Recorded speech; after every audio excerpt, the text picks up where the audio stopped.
What's up, everybody? This is Karak with ACG, and welcome to the Best Gaming Podcast, where today it's actually just going to be me. And the main reason for that is that Comcast is upgrading the old internet near my home. And so I decided I was going to do this podcast on my own the day before and upload it at the same time. If you like it, give it a thumbs up, share it, comment. I'm going to ask you some questions, talk about some stuff. I'd love to hear you guys' feedback on this. I want to say thanks to all the patrons. Thanks to all the people in the Discord. YouTube members can get access to the Discord. We've had a bunch of people jumping in, streaming all the different games. It's a good community to talk about games. I would love to have you join. Let's just jump straight on into this. First thing I want to talk about is bad bosses in games. So this came up in our Discord. We were talking about those bosses that didn't resonate with us, those bosses that didn't reflect their powers in games. And I'm sure a lot of you are probably sitting there right now nodding your head because you have some boss that you haven't liked. Feel free to put that in the comments and we'll read them on the Friday podcast if we get a chance.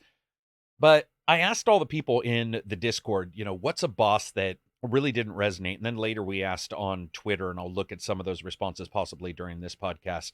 One of the ones that I have come up with, and it's really consistently sat with me for years, is Darth Sion from KOTOR 2. And I know that a great deal of people find KOTOR 2 to be a more elegant title than the original, better writing, better choices. And I do see that, but I actually feel that probably because KOTOR was the original, KOTOR 2 coming later, I actually felt that the different elements that went with Darth Revan and all of that really worked for me at a better angle than KOTOR 2. No real issues with KOTOR 2, though. But I do have an issue with one of the bosses, Darth Sion. This is the Avenged Sevenfold style of Darth that we get in KOTOR 2.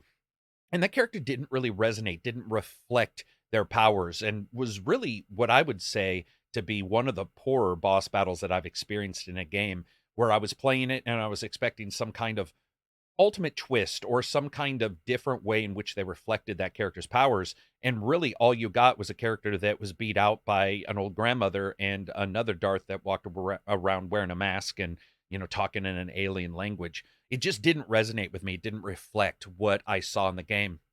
And I think this discussion about bosses is interesting. It's actually fascinating to me because we're getting it more and more. It's not that we haven't had these discussions more. It's that while we've had boss rush mode kind of games in the past, we certainly have, they have progressed into really what you see in Dark Souls. Now, let me explain that for a second. So in the last decade, we've got more and more of the Dark Souls games. And the Dark Souls games really are mini bosses with bosses. The normal characters definitely at first can be more difficult, and you usually use the powers and abilities and skills that you've got for those smaller numbers of enemies to defeat that boss. And really, when you look at Dark Souls style games, many times the number of enemies is quite low compared to a normal adventure style game or a normal RPG.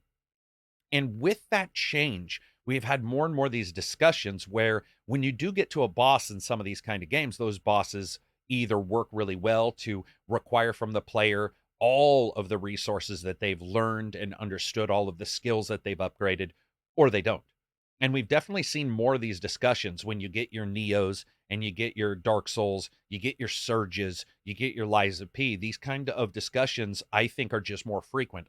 Also, more people on the internet, more people with YouTube channels, more people able to communicate with one another, Discords, those kind of things that just didn't exist other than the occasional game forum that existed in the past. So we're just having more conversation around it. Again, it doesn't mean that we've seen a massive number of increases of these types of situations, but I think we have seen a growing number, and that's just because of how games have matured and the different styles and genres that we're getting. However, as you look at open world games, we're starting to get these situations as well, especially when you look at a game like, let's say, GTA, where it would end in a mission. We're starting to get, or not starting to get, but we're getting more of the open world games that have those main boss bad guys, like a Horizon Zero Dawn or Horizon Forbidden West. Certainly the Assassin's Creed games, though they've really just adjusted from their initial format, which was an open city, to open land, now open world, depending on where you go. But I think this discussion is fascinating because it not only shows that there's more communication around it by gamers, there's an expectation change as well. And this is something that developers have had to hinge on. They've had to look at and focus on. And it's also one of the reasons why a lot of these bosses, when you finally get to them, it can be difficult for the developers to balance these situations. For example, if you have an open world game, like let's say a Valhalla, I'm just going to use that as an example, and it may be a poor one, but let's just run with it for a second. and you have something like this, and you end up facing one of the more difficult side characters, or even when you look at I didn't really necessarily find these characters insanely hard, but they were a step up, which is the Valkyries in the God of War games. You have these changes, and if they don't met out, if you have a character that's got a bunch of these abilities and resources, then you can end up wiping the floor with that bad guy, which is what happened, strangely enough, with me and Darth Sion in KOTOR 2. So it's just a fascinating discussion all around it. And there's tit for tat. There's all kinds of people who could say, no, it's never happened. Nothing's got worse. I don't really say that they're worse. In fact, my example is many decades old, but the discussion has definitely grown around it. And I would love to know what you guys think. What's a boss that just didn't resonate for you? And I expect some very old answers, but especially when I asked here recently, I got not only newer answers, but I got the more popular games answers, which are always easy to come by because they're usually discussed more. Even if, let's say, you like a smaller game, they've got really great bosses. A lot of times more people are playing those larger games, maybe the more, not necessarily AAA, but the more widely polished games that everybody are playing. So I would suggest to you, before you comment, maybe think of other games that maybe you don't hear people talking about. This came up also, strangely enough, when we were discussing an Assassin's Creed game, Assassin's Creed 2, I believe, when you fight the politician at the end. It's weird that you punch basically a cranky old pope at the end of that game. So you have all these kind of situations when it comes to bosses, and I find the discussion around them and the balance that developers have to do fascinating. Moving on from there, I want to talk about balance in games. We're seeing all these games with patches and adjustments, and one of the things that's come up with me, and I'd like to know what you guys think, is nerfing single-player games or changing weapons and abilities and such like that in single-player games. We're seeing it more often, though, where you get a single-player game, single-player completely, and you start to see a lot of nerfing, and you see a patch that comes out, and you look, and a skill is adjusted, and a lot of gamers sit there going like, okay, listen, why are we changing this if it's a single player game? If it's broken, I can get it. If it's completely shattered and doesn't make sense as a move or power, it's possible that needs to be nerfed or buffed. But I personally find it a little odd that you get a single player game where, let's say, you just learn a skill that works really well against some of the enemies. I always find it a little bit interesting that through the QA and through the testing, this many times very easy to find situation gets nerfed or buffed later. And a lot of times in the back of my head, I'm a little nervous that it's the developers just reading the internet and saying, oh, people are complaining about it, let's change it.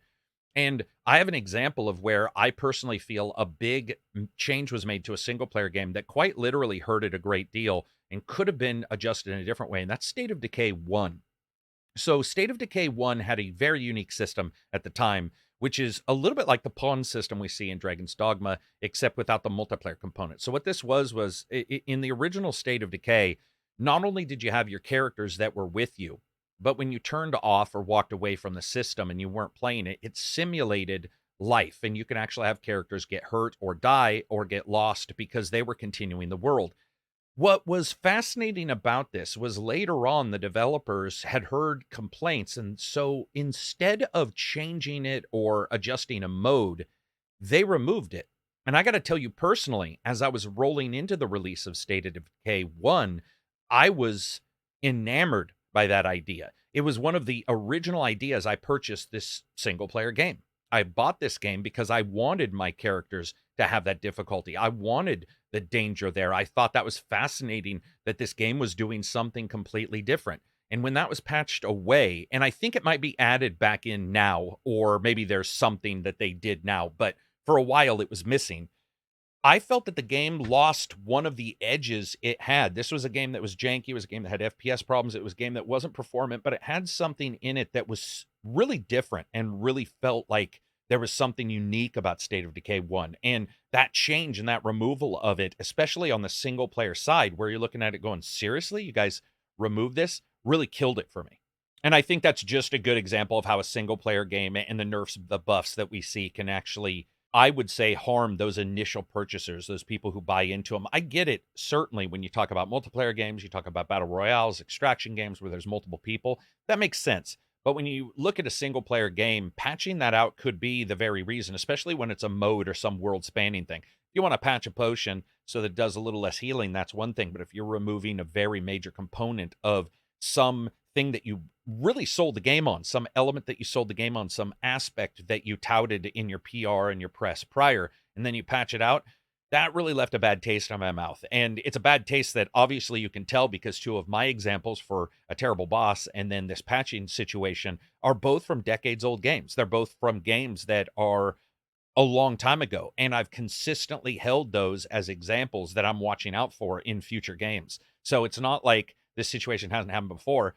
And it's not like those situations are just remotely in any way, shape, or form close by when it comes to your time frame. These are older games where this kind of problem has happened, whether it be, a poor boss battle or, like I said, whether it be this patching issue. But I'd like to know what you guys think about single player games patching stuff, especially when it comes to modes and really removing some element of it. Luckily, I think most developers look at this and decide that doesn't make any sense, and they are, you know, ear to the ground, trying to identify what people like or dislike and trying to make it so that more people will experience and enjoy the game. But when you have a major mode like that, probably best not to remove it completely, right? Next up, I want to talk a little bit about not necessarily Helldivers, but the ongoing online component of some of these games, these war games, where they have somebody ultimately running them. And I want to give a little shout out to Elite Dangerous. Elite Dangerous, for the past 15 months, 16 months, has had a major war with their alien race in it, trying to figure out exactly how to destroy them.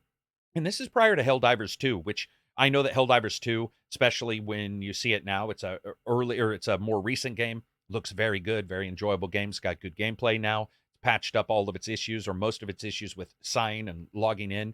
But I do just want to shout out that another game has been doing this for quite some time. And I'm always very intrigued by the communal component that exists in, let's say, Elite. And this is something that I think speaks at its core to people who like Helldivers and people who like any other game that has a multiplayer component in this form or in these kind of shapes where it's everybody against the world despite the overall environment itself. And you have a big change between these two. With Helldivers, it's more of that combat up front, and you can see other people doing stratagems, and you're all fighting the same enemy, and it's mostly just a battle-based game.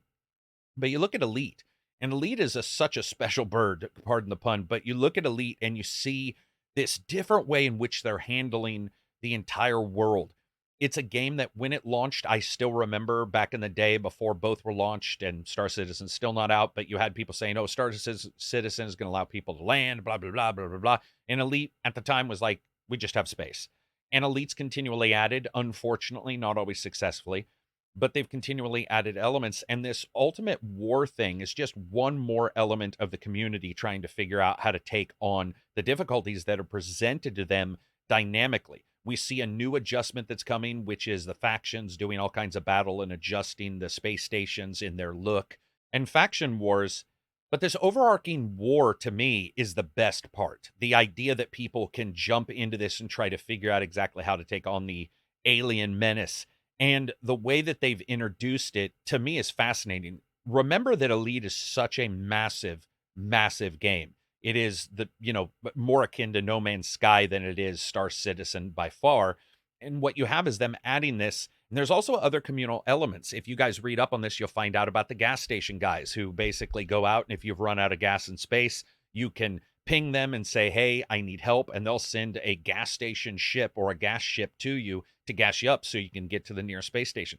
And these have all been built by a community that is presented with the difficulties, presented with the problems that exist within the game world, and come up with their own solutions. This is something that the Elite Dangerous devs have recently talked about, where they said, we've given the people in the game the tools to defeat the alien menace. They just need to figure them out. I love it. I think it's a great idea. And they even stated, hey, if something happens, maybe we'll give some hints, that kind of stuff. We can build it into the game. These overarching DMs that we hear about, these people who are running the games, when you look at Elite, it's more of a team. And when you look at Helldivers, which makes sense because it's a smaller in scope game when it comes to the activities that are going on, it's more of the one DM deciding what to move, where to move them, how the enemies attack, that kind of stuff. These are fascinating to me. And they add an MMO element to the games that really aren't as much MMO as you think. I would say Elite is certainly an MMO. You can definitely look at it and define it as that. And it's grown as it's continued. But Helldivers is really a special one because right now we only see the on-ground component where you have 4 people and you have mechs and you have this kind of stuff. I personally do not in any way, shape, or form expect that to be the end. And I think that a lot of developers who are doing these kind of things are looking at situations that maybe come available to them 2, 3, 4 years down the line, where they start adding different components. You could certainly look at a component in a Helldivers game that didn't involve that kind of combat, involved whether it be space or something to that effect, an RTS style. We're starting to see these kind of games crop up more and more, and I love it. Depending on the engine and how that engine, whatever system it's on, can handle the different technical requirements, the different difficulties that a company may face. I'm excited for this. I love these kind of things. I love the idea of a DM in Helldivers. I love the idea of this overarching double faction war that's going on in Elite. And I'm just reading the headlines, looking at it going, yeah, you know what? I probably don't want to dive into this. We've talked about it in the podcast where I'm like, damn, that's a lot to dive into, especially when I'm reviewing games. But at the same time, it highlights this magic to me that is one of the open spaces in gaming. And that's one of the things I want to talk about. When you look at the open spaces in gaming, there's been a lot of examples of games that I would say now are past my childhood dreams. Let me discuss this just for a second so people understand. And you can certainly give your own examples. No Man's Sky is a good example for me. No Man's Sky is past what I remember taking notes about when I was a kid making a space game. So I was a kid. I was probably 17 at the time, and I was with friends. I was 18 because I just moved out. And I had some friends over, and we were writing what we would do. These were the John Carmack days, the John Romero days. These were the times when, you'd think, hey, man, maybe we can make a game. Maybe we can sit down and make a game. And I remember talking with friends about a space game. And I still have a folder with old notes. This is 2 decades ago. Old notes of different ideas of what a space game would be for me. What everything that it could add. We even had a VR component in it. And this is prior to really VR being a thing other than the established but never released VR that was going to come, or people were thinking might come, for the Sega Saturn. These were just, ancient kind of discussions that we had. And I remember when we had this discussion, writing down my ideas of what a space game would be and what it would allow. No Man's Sky's past it. No Man's Sky's combat is terrible on the ground. It's not good combat. And I would say that it hasn't surpassed the capabilities or the expectations I would have for ground combat in a space game, but it is there generally. Nevertheless, No Man's Sky is a different scene. It's a different procedural generation, the way they add stuff to the game, but it's still there. And we start to see other games have been attempting this in the past. You see games like X3 Rebirth, which really failed to do it. Precursors, which was years and years ago, attempting to do space and land and driving around in different planets. But when I look at the spots of gaming, I start to see that there's this widening of capabilities in games. Even if you just look at an example like Valhalla, where you start, or Origins, where you get these large open world games of the third person. They have the combat, they have the RPG, they have the action, they have the big cinematography, they have these huge, what you would call geographic porn, where they go out there and they take pictures. And what I've found is that a lot of people will look at an indie and say, oh, indies are the only ones trying anything. And I got to tell you, I agree in a way, but I actually also sort of don't. I don't hold indies, AA devs, single dev, any devs really at a different level. And I've seen some creations be absolutely magnificent in some part of a game. For example, you see the Nemesis system, which is probably going to consistently be discussed for years for the WB. But then you also see the Pawns, which I think are a big step forward from the original Dragon's Dogma. They're not perfect in Dragon's Dogma 2, but there's an attempt there. But what I see is a condensing down and almost this place where there's no particular spot in gaming where I'm like, oh, that's something new. Do I have an issue with that? No, not necessarily. But I do think what we're going to see is more and more games that are doing 2 or 3 elements, 2 or 3 aspects. For example, FPS, driving, and space get better and better. And that excites me. That actually does excite me, because No Man's Sky, I don't think they're ever really going to fix the combat. I could be wrong on that. They fixed the space stations just recently in this newest upgrade, which fascinates me, because to me, the space stations were one of the biggest problems other than combat. And the idea that they've gone and changed that, it doesn't necessarily give me hope for combat, but it is exciting. They're also making their fantasy game, so maybe they'll try to repair combat in that game when it comes to on the ground. But we see this where these games and these companies are trying to mix and match, and you see multiple genres over the top of one another, more so than we've ever seen before. And this isn't even just in the AAA space. You see games where you're in space, but maybe you have an RTS component on the ground. You see games that are about base building, but then they're also a shooter. We see this with Kingmakers. They're a smaller company, but they're not the only one doing that. I mean, I love the idea of Kingmakers. I did a video about it, so don't get me wrong. I actually think it looks hilarious in a B-level game. But you're seeing other developers do this, and they've been trying to do it for a while. We see one big thing that I think excites me and disturbs me as well when we talk about the overarching genres sort of collapsing on one another is something like Unreal. I'm very excited for Unreal Engine and its improvements to creating games, but also it's instigated some problems of its own, like its stutter and other problems that they may have when it comes to performance, certain systems, and how they do stuff. And you see a lot of people saying, I don't want something to be homogenized. I don't want every game to look like Unreal. I think when you look at these games now, we're starting to see that that will not be the case. Unreal is sort of an open board. Yes, it may be a little easier to create a game that was more difficult 10 years ago, and you can put it in here. I'm not too worried about that.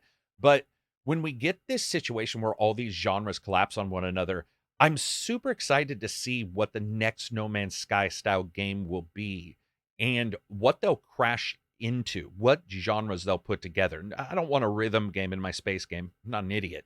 But the idea that we can have these other genres pull in, are we going to get some kind of space game where difficulty's insanely hard when it comes to flying around, which is more on your elite side. But maybe they put that in the game and then they fix some difficulty on the ground and you have something like a mix between Helldivers and space, something that, like I said, wouldn't surprise me if the Helldivers devs are looking at some kind of tree, some kind of idea of what they want to do in the future with some branches on it saying, well, we could add an RTS component to this. We could add a first-person component to this. We could add a space component to this. We could add a troop deployment, something that's more utilitarian for those gamers that don't want to go down and fight. We just have no clue.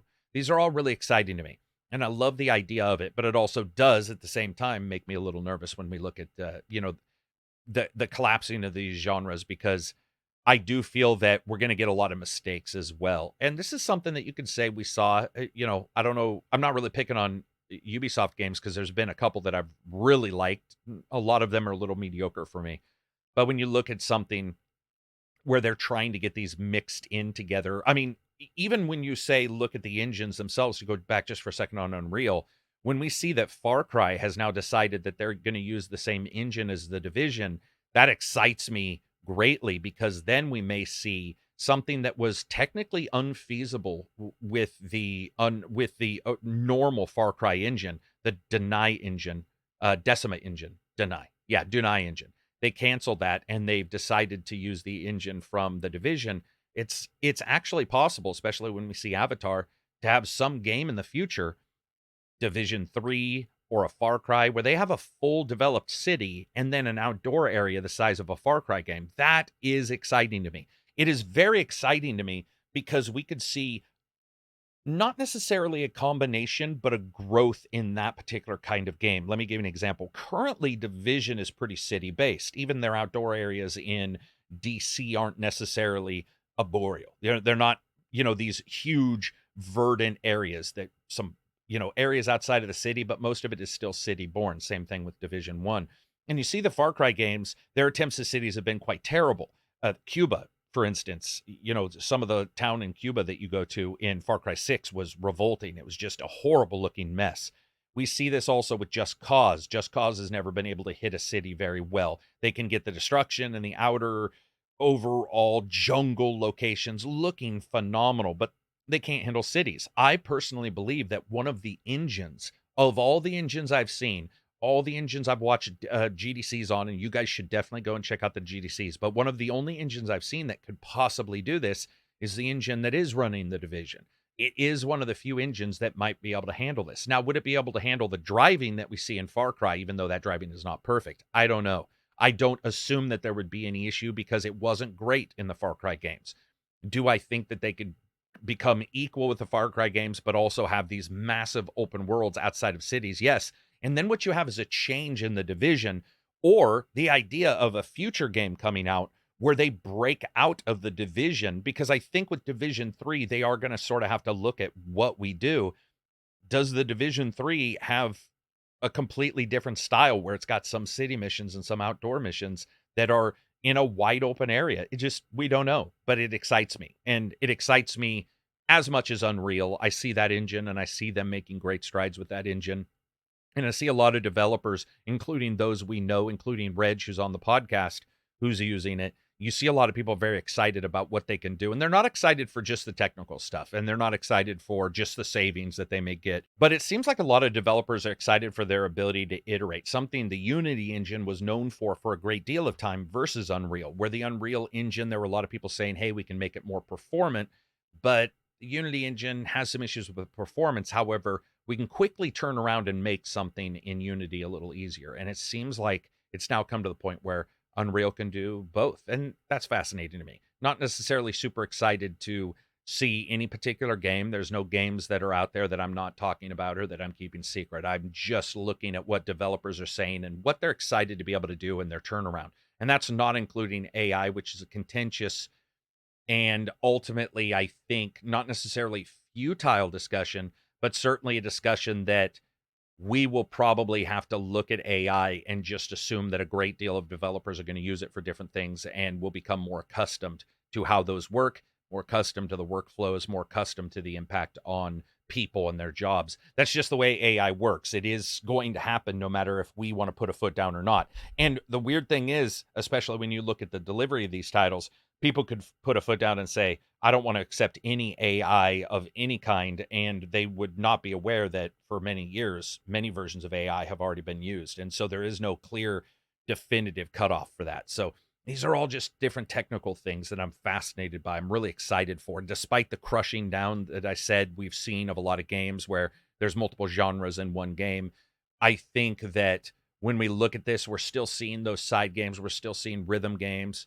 But I don't know. I'm not saying there's no innovation to be made, because I do think there is. It's just that I think innovation probably will look a different way in the coming years. It won't look like, let's say, a rock band, because I think currently with our economy and the way games cost and microtransactions and the way they're looked at, I think that games like that sell you, let's say, for 120, the instrument, those kind of things, they might have already passed their big point. Nothing wrong with that, but a lot of gamers, especially with the advent of YouTube and all of this kind of thing, a lot of gamers aren't going to want to spend money on 5 buttons on a controller to fake a guitar that doesn't really teach them real guitar, which is why something like Rocksmith has been created, which is a real game, but also a real teacher. So I'm fascinated to see where all of this is coming. And this might sound a little disjointed because it's just me bouncing off myself when it comes to the discussion with nobody else to bounce off of. But I really can't wait to see these changes. I can't wait to see how gaming's going. And I understand all of the problems with gaming. There's tons of them. But at the same time, I can't fight off the idea that there's going to be some awesome stuff that even I'm not recognizing. And when we see what happened with VR attempted and then failed. AR is now sort of trying to come along, AR/VR, glasses, that kind of stuff, until we see some kind of instantly available system that's not going to really take off. It hasn't taken off for PlayStation. They're now trying to make it available for well, they have made it available for PC, but you still need a PlayStation. It's a very weird situation there. But I think that with VR, I was really excited for that because it was another dimension. It was the ability to do the 3D game, interact with the game environments, that kind of stuff. And it really doesn't seem like it's going anywhere until there's a big change to the hardware and the delivery and the iterations. I'm really excited for that. One thing I'm a little nervous about is early access. And I've talked about this in the podcast a lot of times. I don't know what you guys think, but especially with early access lately and the litany of problems we've had with early access games not coming out, or early access games being abandoned, as well as finished games being abandoned. There's this odd thing where the finished games are abandoned and the early access games, some of them are abandoned. And so I've started to find almost a growing reluctance to jump into early access games anymore, because if even the great big games where a bunch of money is spent aren't succeeding at times, then the idea that a smaller game where people are just wanting money for a promise have become even more worrisome. And early access games, in particular for me, have been about a 50-50 crapshoot, especially when it comes to coverage of the games. I don't know about you guys and how you guys have dealt with it, but I've certainly noticed that really when it comes to covering them, about 50% of the early access games that I've covered have come out and delivered even close to what they said, and about 50 haven't. And it's become this situation where it's really hard to get excited for an early access game anymore because I just don't know what that game's going to be. And it sort of revolves us all the way back to the starting discussion about State of Decay. So you look at State of Decay, and this was a finished game where they patched out one of the modes that I really liked. You have even less of a chance, less of a vested interest from the dev to care if they remove something prior to a game going 1.0. You also have games that have been 15 years in early access, like Project Zombioid or something like that. And that's not including Star Citizen, which isn't really early access. Star Citizen, I think when you look at it, is its own thing. I don't know what you would call it, but I play it. I spent the lowest amount of money to jump into it. I've got my money out of it, and they've definitely talked about curbing any particular growth anywhere else and just locking down the single player, which has been good news for a lot of people. But again, you just look at all these different titles, and I love to support devs. I love the idea of early access, but yeah, I've just been burned so many times. We've talked about it so many times on the podcast that it feels like there's not much more to say. And I get consistently asked what my thought is, or am I going to cover an early access game? And, I will cover it. I won't review them because I think that's just really weird to review an early access game, because that early access game, even more so than, let's say, a game that gets released and has a this is final idea to it. An early access game, there is no promise of that finality. So the next week, they could say, you know what, we don't like this level, we're removing it. And you're just like, damn. And that's actually happened to me with a smaller 2D side-scrolling game where I liked one of the levels. It was rough, but they were just like, yeah, we've decided we're removing this level because it was going to take us too long to iterate it. And early access, it's on you, right? It's on the person who gave the money. There's nothing I could say about it. But that was one of the reasons why I liked the game. I liked the idea of that level. Let's talk about some news. So recently, some news popped that said Witcher 4 is not Witcher 3 in new clothing. And this was by GameSpot, where a dev basically had stated it's not going to be Witcher 3 in new clothing, which that is fascinating to me because Witcher 3's success, to me, personally means that a third-person action game with whatever character they do that's open world would be what I would aim for. Personally, that's just me. If I was writing any type of game, that's what I would do if it had such ultimate success and the DLC had success.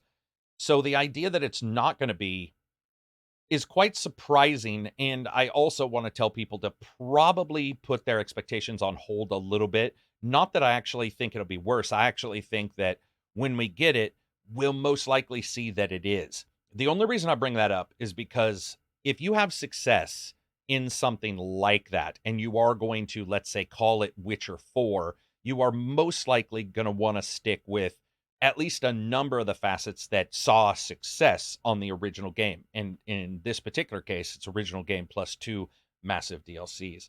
But I like the idea that they aren't worried about going there and surprising people. This is something that we saw recently with one of the heads at Nintendo had stated sort of the same thing with the Switch 2, that they weren't just sticking to, remaking another handheld that's identical but more powerful. My personal opinion, and when I read that story, is along the lines of, hey, it's not going to be Witcher 3 with better graphics. They will be adding stuff. They will be adjusting gameplay. But time will tell. I do like the idea that they're branching out, but I do also, just straight up as a personal request, I do want to see Witcher 4 look a lot like Witcher 3 and play like Witcher 3, because I liked a lot of what and how Witcher 3 played. So I think when you look at that, it would be a little bit like GTA suddenly saying we're not going to do GTA 6 like GTA 5, and you get GTA 6 and it's a Telltale style game. I don't think anybody should expect that kind of difference. But it was a fascinating story to read about. And certainly when we look at April Fools, there were people thinking that might have been an April Fool's news, but it wasn't. They were being true to their word. When it comes to Dragon's Dogma, switching around over there for a second, Dragon's Dogma sold 2.5 million copies, which is massive for them. Very successful game for them. And I think one of the most successful Capcom games. And then another thing that happened was on Friday, the Stellar Blade demo came out. And the Stellar Blade demo surprised me because there's a lot going on in that game I wasn't expecting. I didn't know if it was going to be parry based, it was going to be block based, if it was going to be Devil May Cry, if it was going to be Dark Souls.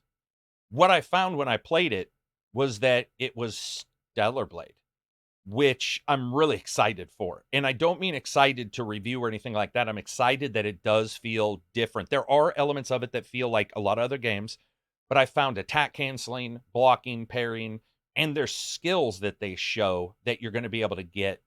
I looked at it and I was like, you know what? This actually seems, at least to me, to be more interesting than I had initially thought it was going to be. And I'm not talking about the booty physics or anything like that. That's a completely different subject. And you guys know me, I'll rate a game to rate a game. I'll talk about it. If the character looks dumb, I might say it, but I'm not going to really get into, I'm not too worried about what a character looks like too much unless they just look goofy. Well, it does look a little goofy at times, but that's sort of the Bayonetta style kind of thing. But from what I saw in Stellar Blade, it wasn't perfect. It felt a little bit like Lies of P to me. I want to make sure people understand. I'm not saying like Lies of P's combat, but where Lies of P felt different at times than some of the other games in the same genre. It did its own little thing.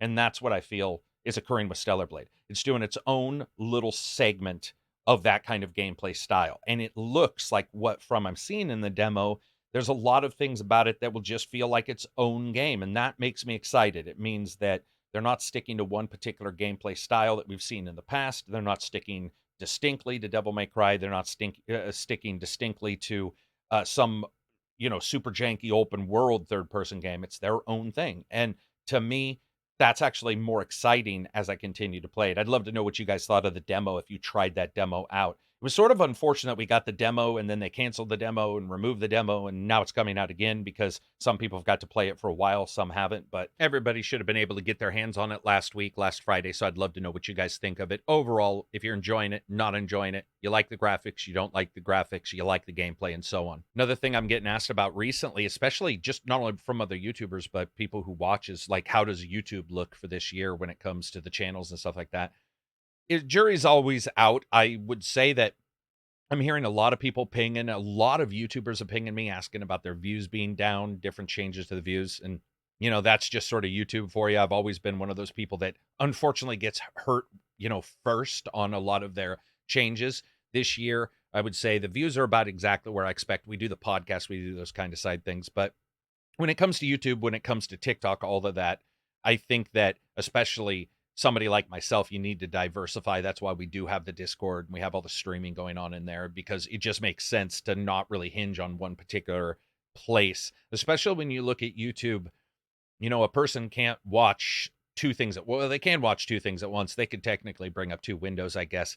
But when you look at AI and all of the videos that are 10 hours long, there's like AI piping off stuff, or super long videos, there's just less time for people to see everything. There's more creators. There's more people out there creating videos. And I've seen a lot of videos that really, I've heard this before, where I'll hear somebody say, oh man, the expectations of a video professionalism, not professionalism, but, high bit rate on the recording and all that stuff. That's all that matters. And I've seen people doing some stuff that looks like they recorded it on an old cell phone and with audio from a headset, and they do incredibly well. It really just depends on what the algorithm decides. I've seen videos that I've looked at and been, this isn't the greatest video. And I'm not even talking about game videos. I'm talking about any videos. I'll just look at it and be like, yeah, this isn't the best, but it's doing phenomenally well.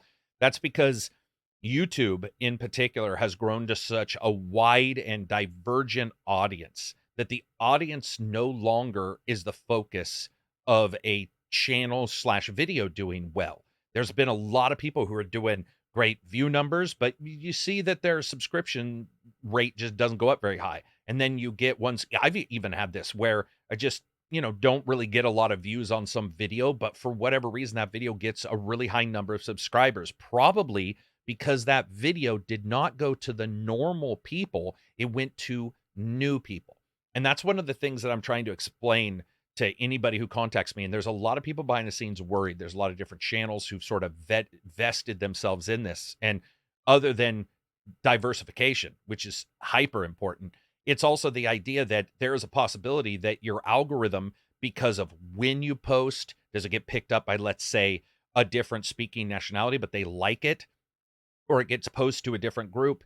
If that group likes it, it can be pushed to a group that is not your normal group. And so you may get subscribers from them, but you may not get as many views as you expect, or you may get a ton of views and not a lot of subscribers. And this is something that I've noticed for years, probably because the channel grew in a short amount of time. And I've seen two big growth spurts at different times. One because of the channel and just how I created stuff, and the other because of some changes I made in creating it. You have to really be sort of open to adjusting things. And I've definitely done that with reviews, even though a long-term person may be like, oh, I don't like that he doesn't separate things perfectly at times or something like that. It's just you try different things because that is what feeds getting newer people in or people continually watching, because YouTube no longer alerts everybody for everybody's uploads anymore. It doesn't. And that was your big source. That was your big feeder. In the last 3 or 4 years, they did an announcement where they're like, we're not doing this. And it's caused a ton of people to be very confused about the algo. So to give you an example, if I upload in the past, prior to this change, I could tell exactly how well a video was doing and who was watching it. Exactly. Because in the past, every single subscriber would get an alert about that video, but that changed years ago. And I've had to change. I think maybe it's because my channel starts with an A, but I noticed this before a lot of other people. There were a couple other people whose channels were started with B or C, or they were randomly chosen, I guess. But I noticed these changes and was talking to people about them years ago, and then it sort of became a thing. YouTube said, okay, we're rolling this out to everybody. We don't have enough bandwidth to inform every subscriber of every single video, even when you say, by the way, I want to be informed of every video. It no longer always informs you on notifications or email. There's a delay that can occur, and we've seen this. We've replicated it so many millions of times. It probably has to do with the sheer amount of notifications also, that even if somebody is checked to, and they watch every video and they're checked to, and by the way, if you're watching right now, make sure it's notify all, that kind of stuff, because if it's notify all, you can still ignore the podcast if you don't want to listen to this. And if you watch because of the podcast, you can always ignore the reviews. But if you're notified all, at some point during the day, you're supposed to get a notification. But all this has changed, so YouTube's very different. And this is something that gamers, I want to get this onto gamers, not onto me. When you look at, not gamers, but developers, when you look at developers, this is something they have to feed into. And it's something that's bothered me a little bit. So let me describe something to you that this frustrates me. And I've talked about it just very rarely on the podcast because I guess it just hasn't come up, but it's something that for whatever reason in voice chat, we talk about quite a few times. So what will happen is a game developer will release a trailer, and then sometimes they give that trailer to others, or other people upload them. Sometimes you'll get people pretending it's new footage, and they'll be like new footage, and you're looking at it going, this is not new. Or because they merge a couple trailers together and they'll be like brand new footage, and it won't be new. But I'm talking about when a developer releases brand new footage. The developer will do that, but then the bigger channels will take that and they will upload it without any talking on it. And this is one of the things I usually don't do. I upload them and then I talk about it at the end. And I don't even do that very often. And one of the reasons why is because the developer does not get the views.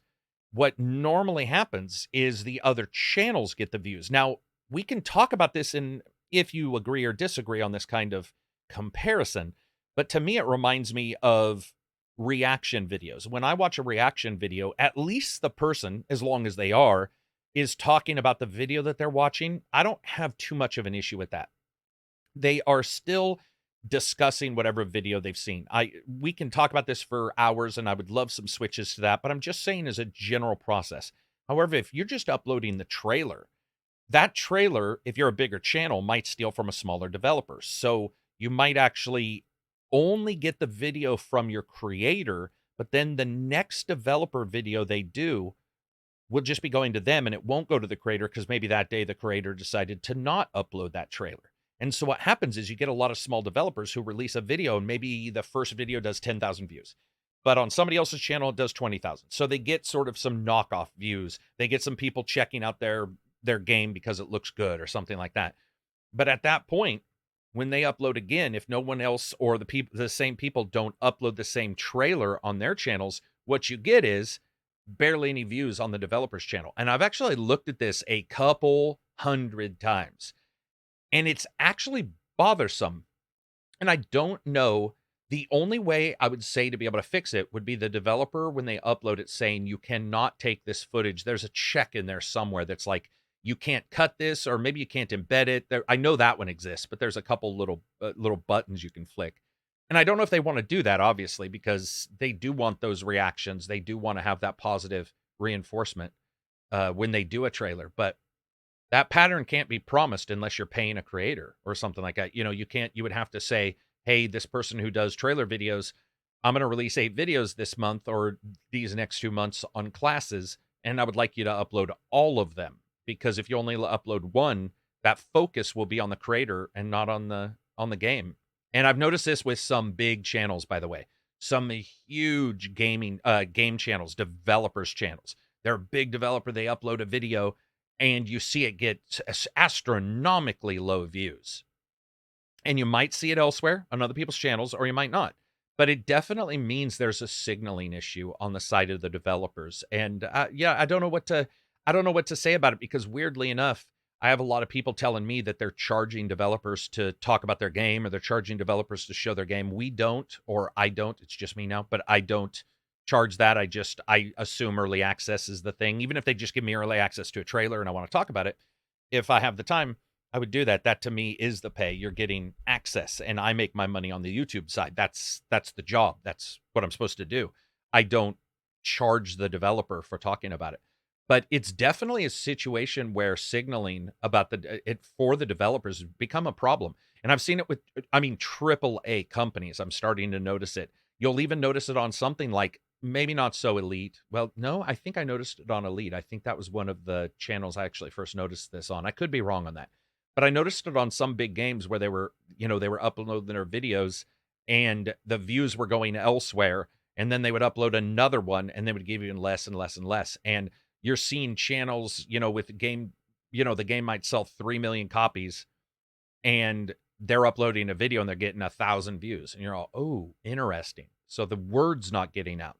And that's really no one's fault. That's just a part of YouTube. And it's a part that the developers are going to have to come to grips with in some way. But as we see YouTube changing and we see it getting bigger, that's how these kind of situations happen. And this can happen to a game company too. They can upload a game at a certain point, a trailer at a certain point, and that might hit, let's say, New Zealand because they're earlier than us, or Australia, and that's their original hit. Maybe they don't get a lot of views. And then by the time the US rolls around, 2 other companies have released trailers and their trailer gets lost because there's just so many people using YouTube now. Fascinating situation, unfortunate for many, but certainly something that everybody has to take into consideration, and that includes developers, because the YouTubers that I know and myself, we cover the games, but without the games and without them getting feedback and all that kind of stuff, it really isn't going to matter if I'm here because they'll be gone. And that's one of the things that I've been watching. One of the things I've been sort of